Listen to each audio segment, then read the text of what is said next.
नमस्कार मित्रांनो, आज 15 मे आणि लपंडाव या मालिकेत आज आपण पाहणार आहोत की ही मनस्विनीच कान्हाचं नाटक सखी समोर आणते। त्याचबरोबर सखी आणि कान्हाचं खूप मोठं भांडण होतं।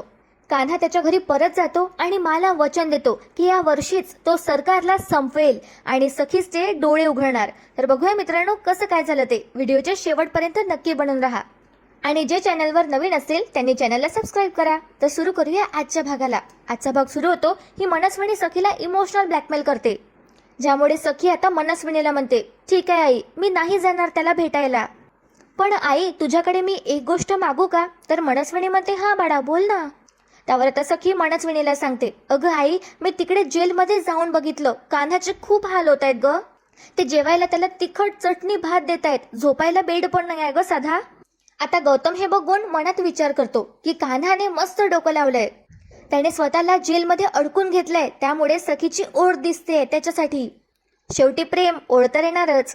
तर इकडे सखी आता मनस्विनीला म्हणते, आई मला असं वाटतंय की आपण कान्हावर जी केस केली आहे ना चोरीची, ती आपण मागे घेऊ शकतो का ग?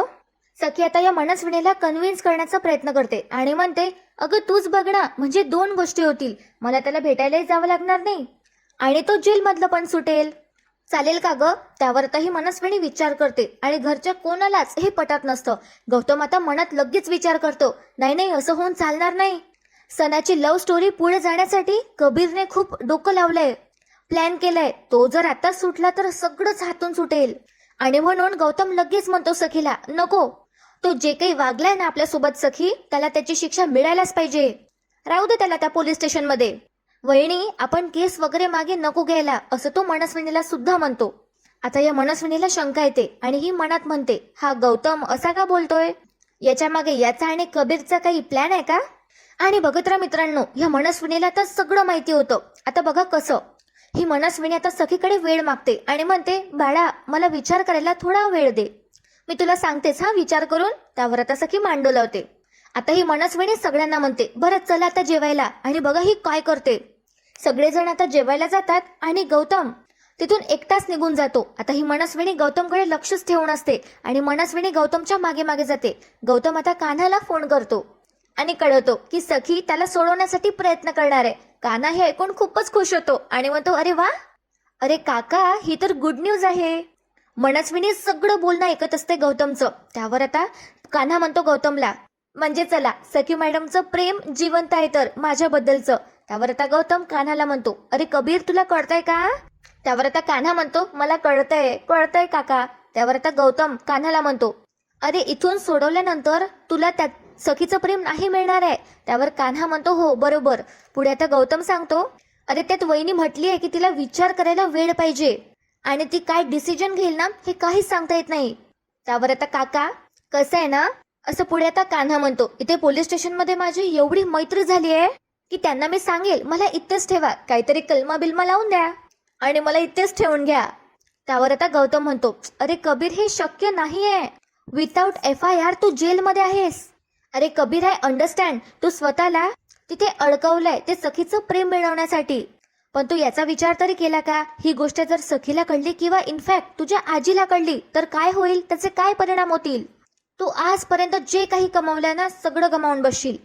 कबीर प्लीज माझं ऐक, तुझं नुकसान होईल असं ऐकू नको। गौतम अशी सल्ला सुद्धा देतो कान्हाला आणि ही मनस्विनी सगळं ऐकते। आणि बघा ही काय करते, ही मनस्विनी आता स्वतःला म्हणते, अच्छा तर असा गेम आहे, तर सखीला मिळवण्यासाठी चोरीचा आड याने स्वतःवर घेतला होता। ठीक आहे, बघच आता मी काय करते। इथे आता सीन शिफ्ट होतो आणि बघा काय होतं, मला कान्हाची खूपच आठवण येते। मग आता फॅमिली फोटोकडे बघत असतात, ज्यामध्ये कान्हा लहान असतो आणि आजी सुद्धा असतात। तर फोटोकडे बघून आता मा म्हणतात, कबीर लवकर परत ये रे, कुठेस बाळा तू, तुझ्याशिवाय हे घर माझं आयुष्य कोरडं कोरडं होतं रे। पुढे आता मा म्हणतात, तुला मी वृक्ष वाटत असेल पण मला तुझी काळजी वाटते रे, लवकर परत ये। तितक्यात बघा मित्रांनो काय होतं, मनस्विनीचा जो माणूस आहे तो मला फोन करतो आणि मला हा माणूस असं म्हणतो की तुमचा नातू कबीर शांतीनगर पोलीस स्टेशन मध्ये सडतोय। काय हो तुम्ही किर्लोस्कर असून साध्या नातवाला सोडू शकत नाही, थू आहे तुमच्यावर। आता मला सगळं समजतं। मा फोन ठेवतात, तिथे आता किरण येतो आणि म्हणतो, काय झालं मा, कोणाचा फोन होता? त्यावर आता मा म्हणतात किरणला, अरे मला आताच फोन आला होता की कबीर शांतीनगर पोलीस स्टेशन मध्ये आहे म्हणून. काय रे, तिथे तो काय करत असेल? काय झालंय? किरण आता मुद्दामच खोटं बोलतो परत आणि म्हणतो, कबीर आणि पोलीस स्टेशन मध्ये? नाही नाही, हे शक्यच नाही मा. काय झालं असेल माहितीये का? कोणीतरी तुमच्या बरोबर प्रँक केला असेल. खरंच असं काहीच नाहीये. असं म्हणत हा किरण आपला हात मागे घेतो आणि फिंगर क्रॉस करून तो मला म्हणतो, जान्हवी शपथ. पण आता फसत नाही. माझ्या हे लक्षात येतं आणि किरणचा हात समोर घेतात आणि मला दिसतं की किरण खोटी शपथ घालतोय.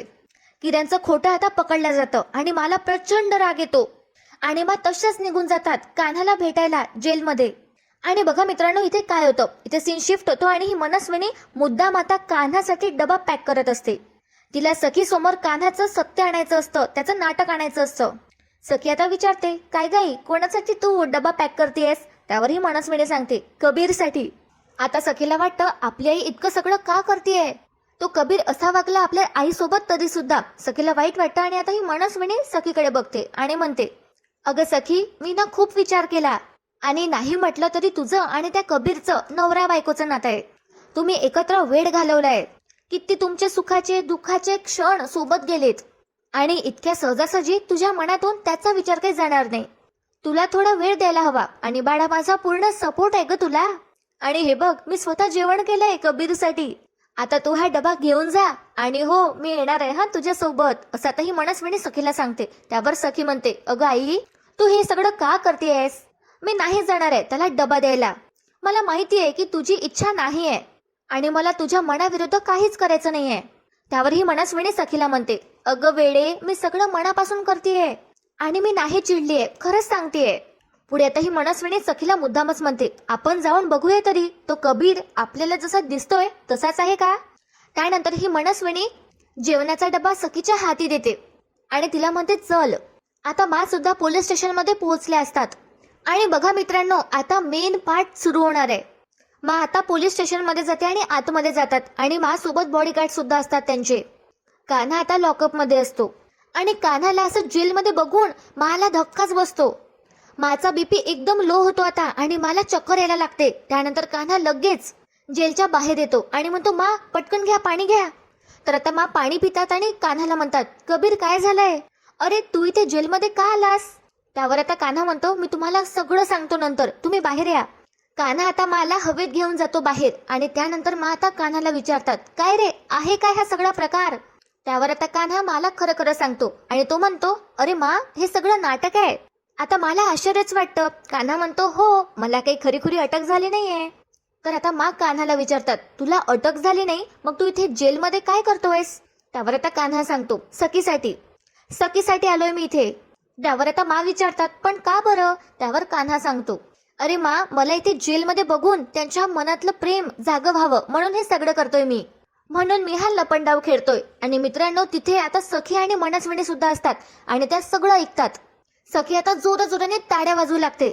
सखीची पुन्हा एकदा फसवणूक झालीये कान्हाकडून हे समजून आता सखीला खूप वाईट वाटतं. कान्हा आणि आता सखीकडे पाहू लागतात. आता कान्हा स्वतःला मनात म्हणतो, कबीर कबीर कबीर, काही करून ही सिच्युएशन हाताबाहेर ठेवून चालणार नाहीये. सखीशी खोटं बोलायचं नाहीये. पण आता जर का मी खोटं नाही बोललो तर सखीच्या दृष्टीत मी कायमचा खोटा ठरेल. नाही, हा दिवस वाया घालून चालणार नाहीये. आणि बघा मित्रांनो, इथेच आता कान्हा खूप मोठी चूक करतो. तो एक खोटं लपवायला 10 खोटं बोलतो. तो आता सखीजवळ जातो आणि सखीला म्हणतो, थोडं बाजूला याल का, मला जरा बोलायचंय. तर आता सखी थोडी बाजूला येते आणि मस्त तिने अशी हाताची घडी बांधली असते. तिला माहिती असतं की कान्हा आता खोटंच बोलणार आहे. कान्हा आता तसंच करतो आणि सखीला म्हणतो, तुम्ही जे आता काही ऐकलंय ना ते प्लीज सगळं विसरून जा. ते सगळं आहे ना एक नाटक होतं. काय ना, मला माहिती नाही आहे की मी ते जेलमध्ये आहे. त्यांना आहे ना जरा बीपीचा त्रास आहे. त्यांना धक्का बसला असता हे सगळं कळलं असतं की मी जेलमध्ये आहे म्हणून मी त्यांना असं म्हणालो की मी हे सगळं नाटक करतोय तुमच्यासाठी. प्लीज मी त्यांना असं सांगू शकत नाही, तुम्ही समजून घ्या. पण आता सखीला माहिती असतं की कान्हा खोटं सांगतोय आता सुद्धा. आणि सखी आता या मनस्विनीला म्हणते, आई चल. ती कान्हा बरोबर एक शब्द सुद्धा बोलत नाही. आणि त्यानंतर आता सखीला हाक मारतात आणि म्हणतात, थांब. सखी आता मागे वळून बघते. आता सखी जवळ येतात आणि तिला म्हणतात, काय ग, तू का मागे लागली आहेस माझ्या नातवाच्या? सखी आता आश्चर्यानेच बघते कान्हाकडे. तर कान्हा म्हणतो, त्यात त्यांचा काही दोष नाहीये. त्यावर कान्हाला म्हणतात, तू गप्पा बस, मला बोलू दे. अरे या मुलीसाठी तू स्वतःला त्रास करून घेतलास आणि तू सतत असं करतो हे मला आवडत नाही. काय रे कबीर, एवढं आहे तरी काय या मुलीत. आता या मनस्विनीला तमाशा बघून खूपच मजा येते. ही मनस्विनी आता मुद्दामच मध्ये पडते. पहिले तर ती स्माइल करते आणि मग लगेच म्हणते, राजलक्ष्मी मॅडम तुम्ही प्लीज माझ्या मुलीला काही बोलू नका. आता मांना माहिती असतं की ही बाई मनस्विनी आहे, तर मग आता या मनस्विनीला म्हणते, मी कोणाशी काय बोलायचं काय नाही बोलायचं हे मी ठरवेन. ते मला तू सांगायची गरज नाहीये. आणि तू तर नाहीच नाही. त्यावर आता ही मनस्विनी आणखी नाटक करते आणि म्हणते, हो तुम्ही मला वाटेल ते बोला ना, वाटेल ते बोला, पण माझ्या मुलीला काही बोललेलं मला खपणार नाही. त्यावर आता मा म्हणतात, खपणार नाही? काय ग, कोण आहेस कोण तू? आणि माझ्या समोर उभी राहायची लायकी नाहीये तुझी. आता आपल्या आईला वाईट साईड बोलतोय कोणी हे ऐकून सखीला खूप राग येतो आणि सखी माना बोट दाखवते चक्क आणि म्हणते, माइंड युअर लँग्वेज. माझ्या आईबद्दल हे असलं काही बोलायचं नाही. आता सखीकडून माझा अपमान झाला असतो, त्यामुळे आता कान्हा सखीला म्हणतो एकदम रागात, बोट खाली घे सखी, आताच्या आत्ता तुझं बोट खाली घे. आता सखी रडते आणि तिचं बोट खाली ठेवते. पुढे कान्हा म्हणतो, मा आहेत त्या माझ्या आणि तुझ्यापेक्षा वयाने अनुभवाने आणि कर्तृत्वाने मोठ्या आहेत त्या, त्यांच्याशी असं नाही बोलायचं. हे असं बोट रोखून तर लांबच, साधे डोळे वर करून सुद्धा बोलत नाही मी त्यांच्याशी. सखी आता तिचे अश्रू पुसते आणि म्हणते, तू नसशील बोलत, कारण त्या कोणीतरी लागतात तुझ्या, पण त्या माझ्या कोणीच लागत नाही आणि इथे मी फक्त माझ्या आईला ओळखते. आता कान्हा सुद्धा सखीला म्हणतो, मग मी सुद्धा माझ्या मांनाच ओळखतो. त्यांच्याकडे असं बोट रोखून मोठ्या आवाजात बोललेलं मी खपवून घेणार नाही. त्यावर आता सखी म्हणते, मग माझ्या आईवर सुद्धा खोटे आरोप केलेले मी चालवून घेणार नाही. त्यावर आता कान्हा म्हणतो, काय खोटे आरोप, काय खोटे आरोप, खोट्याला खोटच म्हटलंय ना. त्यावर आता सखी कान्हाला म्हणते, आणि मला सुद्धा, खोटारडे तर तुम्ही लोक आहात. आणि कान्हा स्पेशली तू प्रॉपर्टीसाठी माझ्या आयुष्यात आलास आणि माझ्या प्रेमाचा स्वतःच्या स्वार्थासाठी वापर करून घेतला. आता काय, आता तर तू माझ्या आईचे दागिने चोरले. आता रस्त्यावर तमाशा चालला असतो मित्रांनो. कान्हा म्हणतो, मी तुमच्या आईचे दागिने चोरले नाहीये. सखी म्हणते, हो का? त्यावर आता कान्हा म्हणतो, हो, गरज नाहीये मला त्याची. आता सखी ओरडते कान्हावर आणि म्हणते, मग काय जेलची हवा काय उगाच खातोयस का? आता कान्हा सखीला सगळं खरं खरं सांगतो आणि म्हणतो, हे सगळं एक नाटक आहे, नाटक. माझ्या मर्जीने थांबलोय मी इथे, माझ्यावर कोणी जबरदस्ती नाही केली आहे आणि माझ्यावर अजून FIR दाखल झालाच नाहीये. तुमच्यासाठी थांबलोय मी इथे. मला जेलमध्ये बघून तुम्हाला काय वाटतं मला हे बघायचं होतं. तर मित्रांनो, आता मनस्विनीला हे सगळं आधीच माहिती असतं, तरी आता ही नाटक करते आणि म्हणते, सखी बघितलंस ना, ऐकलंस तू, शेवटी सत्य आलं बाहेर याच्या तोंडून. अगं हा आहे याचा खरा चेहरा. अगं तू या कबीरच्या हातून बाहेर पडलीस तर याच्या हाती काहीच लागणार नाही. तू या कबीरला भेटायला जेलमध्ये येशील, याला त्रासात बघून तू त्याची काळजी करशील हे याला माहिती होतं. अगं पुन्हा त्याने तुला जाण्यात ओढण्याचा प्रयत्न केलाय. हाच डाव आहे याचा. आणि मग काय, आपली सगळी प्रॉपर्टी हा हडपेल. आता सखीला सुद्धा सगळं पटत असतं. कान्हा म्हणतो, सखी मॅडम प्लीज असं काहीच नाहीये, तुम्ही यावर विश्वास ठेवू नका. कान्हा पुढे काही बोलणार तितक्यात सखी कान्हाला म्हणते, बास, मला तुझं काहीच ऐकायचं नाही आता. तू खोटारडा होतास, खोटारडा आहेस आणि खोटारडाच राहणार आहेस. आता मनस्विनीला खूप आनंद होते सगळं बघून. कान्हाच्या जीवार येते आणि कान्हा म्हणतो, अच्छा मी खोटा आहे का, बरं. मग ही बाई कोण आहे तर? तुमच्या घरात तुमच्या आईचं वेश धारण करून हे जी काही बाई फिरती आहे ही मनस्विनी, ही काय खरी आहे का? आता कान्हाला समजलं असतं की सखीच्या काहीच डोक्यात आता येणार नाहीये. त्याने किती सखीला समजावलं तरी तिच्या डोक्यात काहीच जाणार नाही. त्यानंतर कान्हा आता सखीला म्हणतो, काय सखी मॅडम, मी तुम्हाला किती दिवसापासून संकटापासून वाचवण्याचा प्रयत्न करतोय, पण आता तर मला असंच वाटतंय की तुम्हीच संकटांना जाऊन मिठी मारतायत. आणि काय हो, प्रॉपर्टी काय लावलं तुम्ही मगासपासनं? मला नाहीये गरज प्रॉपर्टीची. आणि तुम्हाला काय वाटतं तुमच्या त्या प्रॉपर्टीसाठी मी हे सगळं करतोय? सखी आता गप्प असते आणि सगळं ऐकत असते. पुढे कान्हा म्हणतो, ठीक आहे तर मग अक्षय तृतीयेला जे काम बाकी राहिलं होतं ना ते करून टाका आणि तुमची सगळी प्रॉपर्टी तुम्ही या बाईच्या नावे करा, जिला तुम्ही तुमची आई समजता. कान्हाला माहिती असतं की सगळी प्रॉपर्टी या मनस्विनीच्या नावावर झाली एकदाची की ही तिचे खरे रंग दाखवेल. म्हणून आता कान्हा असं सखीला म्हणतो. पण आता सखी म्हणते, तू कोण असे सांगणारा? मी मागितलंय का सल्ला तुझ्याकडे? मला तुझ्या सल्ल्याची गरज नाहीये. मला जे हवं आहे ना मी तेच करते आणि यापुढे मला तुझं तोंडही दाखवू नकोस. सखी कान्हाला बोट दाखवत म्हणते असं. आणि कान्हा आता मनस्विनीकडे बघतो आणि त्याचे रिॲक्शन असे असतात की मनस्विनी तू हे बरोबर नाही केलंस. त्यानंतर सखी आता मनस्विनीला घेऊन जाते तिथून. कान्हा आता मांशी बोलण्याचा प्रयत्न करतो. तो म्हणतो, मा, पण आता मा काहीच ऐकत नाही. जे काही तमाशा झालाय त्यांना अजिबात पटला नसतो. ते आता कारमध्ये बसतात आणि निघून जातात. आता कान्हाला काही समजत नसतं की काय करायचं. कान्हाचं नाटक आता समोर आलंय म्हणून कान्हा त्याच्या घरी परत जातो. आणि इथे काय होतं मित्रांनो, ही मनस्विनी सखीला गौतम बद्दल भडकवते. सखी आणि मनस्विनी कारमध्ये बसले असतात. ही मनस्विनी सखीला पाणी पाजते. त्यानंतर ही मनस्विनी सखीला म्हणते, हे बघ सखी, जे काही झालं ते अपेक्षित होतं. त्या कबीरला नाव ठेवून काहीच उपयोग नाहीये आता. अगं या सगळ्यांना गौतम भाऊजी सुद्धा तितकेच जबाबदार आहेत. आता सखी आश्चर्यानेच बघते मनस्विनीकडे. मनस्विनी म्हणते, अगं हो, अगं तो कान्हा सॉरी तो कबीर आहे ना, तो घरात नाहीये, पण त्याने माझ्या गौतम भाऊजींना मोठीत ठेवलंय असंच दिसतंय मला तर. सखी आता विचारात पडते. पुढे मनस्विनी म्हणते, तूच बघ ना, इतकं सगळं होऊन सुद्धा गौतम भाऊजी अजूनही त्याचीच बाजू घेत आहे. आपलं संपूर्ण घर त्या कबीरच्या विरोधात आहे आणि फक्त गौतम भाऊजी, त्यांना कबीर खरा वाटतोय. काय ग, असं का वाटत असेल त्यांना? याचा कधी तू विचार केलायस का? तू गौतम काकांना एकदा समजावून सांग. त्यावर सखी म्हणते, नाही, आता समजावण्याची वेळ उरलीच नाहीये. कारण काकांना कितीही समजावून सांगलं तरी तो माझा ऐकेल असं मला वाटत नाहीये. त्याला सुद्धा आता निर्वाणीच सांगावं लागेल. आता मनस्विनीला खूप बरं वाटतं हे ऐकून. इथे आता सीन शिफ्ट होतो आणि मग कान्हाला बोलत असतात, तू तुझं काय ते निर्वाणीचं एकदाच सांगून टाक. तुला तुझं कुटुंब हवंय की ती सखी? अरे जिच्यासाठी तू जेलमध्ये गेलाय तिने तुला काय वागणूक दिली हे विसरू नकोस.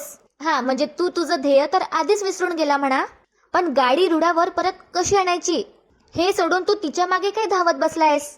अरे कुठे गेला तुझा स्वाभिमान? तितक्यात तिथे आता मा येतात, म्हणजे अपर्णाची आई येते आणि कान्हाला म्हणते, बाळा कुठे होतास तू? व्यवस्थित आहेस ना? 2 दिवसापासून तुझी वाट बघते मी. काय करत होतास? कुठे होतास? अरे वेळेवर खाल्लं पिल्लंस ना? त्यावर कान्हा म्हणतो, अगं आई मी ठीक आहे. अपर्णा विचारते, हो पण तू होता कुठे? तर मा सांगतात, आता जेलमध्ये. अपर्णाला धक्काच बसतो. अपर्णा म्हणते, काय जेलमध्ये? का? त्यावर आता मा सांगतात, त्या सखीसाठी. किर्लोस्करांचा वारस एका मुलीसाठी जेलमध्ये राहत होता आणि ते सुद्धा विनाकारण. अपर्णा आता कान्हाला जाब विचारते आणि म्हणते, कान्हा हा सगळा काय प्रकार आहे, सांगशील का? तर आता मा म्हणतात, मी सांगते ना ग तुला. आणि मा आता सगळं सांगतात की कान्हाने सगळं नाटक केलं होतं सखीचं प्रेम मिळवण्यासाठी. पण बघा मित्रांनो, अपर्णा काय रिॲक्ट करते. अपर्णा आधी सगळं सविस्तर ऐकून घेते. त्यानंतर ती कान्हाला जरा बाजूला घेते. कान्हाला वाटतं की आपली आई आपल्याला ओरडेल आता, पण तसं होत नाही. अपर्णा कान्हाला म्हणते, लबाड, पक्के बाबांचे गुण उचललेस तू. तुझे बाबा पण असंच करायचेत. मला भेटण्यासाठी असेच अतरंगी आणि वेडेवाकडे मार्ग वापरायचे ते. शेवटी तू आमचंच रक्त, तू तरी वेगळा कसा असणार आहेस म्हणा. आता कान्हाला खूप छान वाटते हे ऐकून. पण मा आता अपर्णाला म्हणतात, तू त्याला तुझ्यासारखं करू नकोस. आपण सगळ्यांनी काय भोगलंय तुझ्या लक्षात आहे ना? त्याच गोष्टीची मी याला सतत आठवण करून देत होते आणि याच्या मनातली आग मी धगधगत ठेवत होते. पण नाही, ज्या दिवशी ती सखी याच्या आयुष्यात आली आणि हा तिच्या प्रेमात पडला तेव्हापासून याची सुडाची धार अशी कमी होत गेली. त्यावर अपर्णा म्हणते, मा कान्हामध्ये सुडाची धार नाहीये, हे चांगलंच आहे ना. सुडाने कधी कोणाचं भलं झालंय का? सूड माणसाला फक्त आतून जाळतो, पण प्रेम ते माणसाला सावरतं. कान्हा तसा नाहीये, याचा मला आनंदच आहे. पुढे आता अपर्णा म्हणते, माझा कान्हा प्रेमाने जग जिंकणार आणि सखीलाही परत मिळवणार. त्यावर मा म्हणतात, पण आपण इतकी वर्ष इतकं सहन केलंय, इतकं भोगलंय, त्याचं काय? तर अपर्णा म्हणते, अरे मा, जुन्या गोष्टी सोडून द्यायच्या असतात. तर मा अपर्णाला म्हणते, अगं जुनं पुसल्याशिवाय समोर जाता येत नाही. तर अपर्णा म्हणते मला, हो पण पुढे जाताना मनात प्रेम असलं पाहिजे, द्वेष नाही. तर मग आता अपर्णाला परत म्हणतात, अगं तो द्वेष त्यांनीच दिलाय आपल्याला आणि कबीरला या गोष्टीची जाणीव आहे. त्यावर आता अपर्णा डायरेक्ट बोलते, सासूबाई मला कान्हाला या सगळ्यांपासून दूर ठेवायचं आहे. आणि सासूबाई हा शब्द ऐकून आता मांना खूप वाईट वाटतं, त्यांना हर्ट होतं. आणि अपर्णाला सुद्धा रिअलाइज होतं की तिच्या तोंडून एकदम चुकून निघून गेलंय. मा म्हणतात, सासूबाई? अपर्णा म्हणते, सॉरी मा, मी चुकून बोलले. आता मा म्हणतात, गेली 10-12 वर्ष देवदत्त गेल्यापासून तू दुःखात होतीस, तुझंच तुला भान नव्हतं. मी तुला आपल्या मुलीसारखं जपलं ग. आईने आपल्या मुलीसाठी करू नये ते सगळं मी तुझ्यासाठी केलं. हा, माझ्या मनाचा मोठेपणा मी सांगत नाहीये, पण अगं मी तुझी आई होते आणि एका क्षणात तू मला सासूबाई करून टाकलंस. त्यावर अपर्णा आता हात जोडते आणि माफी मागते मांची. म्हणते, मला माफ करा, तुमचं मन दुखावलं गेलं असेल तर. त्यावर आता मा अपर्णाला म्हणते, माझं मन दुखावलंसच तू. अपर्णा, त्या सखीमुळे आपल्यात आज भांडण झाले. उद्या चुकून जर ती सखी या घरी आली तर या घराचे 2 भाग व्हायला वेळ लागणार नाही, असं म्हणत मा तिथून निघून जातात. अपर्णा आणि कान्हाला सुद्धा आता वाईट वाटतं. आणि मित्रांनो, इथे आता सीन शिफ्ट होतो. सखी सगळ्यांना जमा करते आणि गौतमला म्हणते, हे घर तुटू नये. तुला असं वाटत असेल ना काका, तर त्या कबीर सोबत असलेले सगळे संबंध तोडून टाक. या क्षणापासून सखीचा टोन वेगळाच असतो. सखीचा आवाज सुद्धा मोठा असतो आता. गौतम म्हणतो, जरा विचार कर ना तू याचा. त्यावर सखी डायरेक्टच भडकते आणि म्हणते, काका तू त्याच्याशी असलेले सगळे संबंध तोडणार आहेस की मी तोडू सगळे संबंध आपल्यातले. ही मनस्विनी तर मस्त मजा बघत असते आणि हिची आई नंदा सुद्धा. ही मनस्विनी आता गौतमकडे बघते आणि गौतमला खूप वाईट वाटतं. गौतम सखीला म्हणतो, काय बोलून गेलीस तू? तू नक्की माझी सखीच आहे ना? नाही, माझ्या सखीची ही भाषा कधीच नव्हती. सखीच्या डोळ्यात पाणी येतं, पण तरी सुद्धा सखी म्हणते, वेळ बदलली की माणसं बदलतात, त्यांची भाषाही बदलते. तसंच माझं झालंय आणि मी आता पूर्वीची सखी राहिलीच नाहीये, जी सहज सगळ्यांवर विश्वास ठेवायची. आता मी प्रॅक्टिकली विचार करणारी सखी आहे. काका आजवर मी सगळ्यांना वेळ दिला, इतरांसाठी अवेलेबल राहिले, पण काय झालं, माझ्या चांगुलपणाचा प्रत्येक वेळी फक्त सगळ्यांनी गैरफायदाच घेतलाय. पण आता नाही, आता मला बदलायलाच हवं. आणि ही बदललेली सखी तुला आता सांगतेय की त्या कबीर किर्लोस्कर सोबत असलेले सगळे संबंध तू तोडून टाकायचे, त्याच्यापासून दूर राहायचं. सखी आता खूपच रागात म्हणते हे सगळं गौतमला. पुढे ती म्हणते, या घरातले सगळे कामत त्या कबीरचा तिरस्कार करतात आणि तू सुद्धा आता स्वतःला कामत मानत असशील तर आम्हा सगळ्यांसोबत तू उभा राहा. आता उर्मिलाला तिच्या नवऱ्याचा अपमान पटला नसतो आणि ही मनस्विनी मस्त स्माइल करून बघते. तिला खूप मज्जा येत असते आणि गौतम खूप दुखावला गेला असतो. मित्रांनो, आजचा भाग इथेच संपतो, पण उद्याच्या भागात आपण पाहणार आहोत की ही सखी वकिलांना बोलावून घेते आणि सगळं काही मनस्विनीच्या नावावर करायचंय असं सांगते. ती वकिलांना तसे पेपर्स बनवायला सांगते आणि दुसरीकडे कान्हा त्याच्या मांना मनवतो आणि सांगतो, जे इतकी वर्ष घडलं नाही ते आता घडणार. मा, मी तयार आहे आता सरकारला तिची जागा दाखवायला आणि सखीचे डोळे उघडायला. तर बघूया मित्रांनो, कान्हा पुढे काय करणार आहे. आज पण मित्रांनो अर्ध्या तासाचा भाग होता. तुम्हाला आजचा भाग कसा वाटला कमेंट करून मला नक्की कळवा. व्हिडिओला लाईक करा, चॅनलला नक्की सबस्क्राईब करा. मालिकेचे लेटेस्ट रिव्ह्यूज तुमच्याकडनं मिस होणार नाही. व्हिडिओ शेवटपर्यंत पाहण्यासाठी खूप खूप धन्यवाद.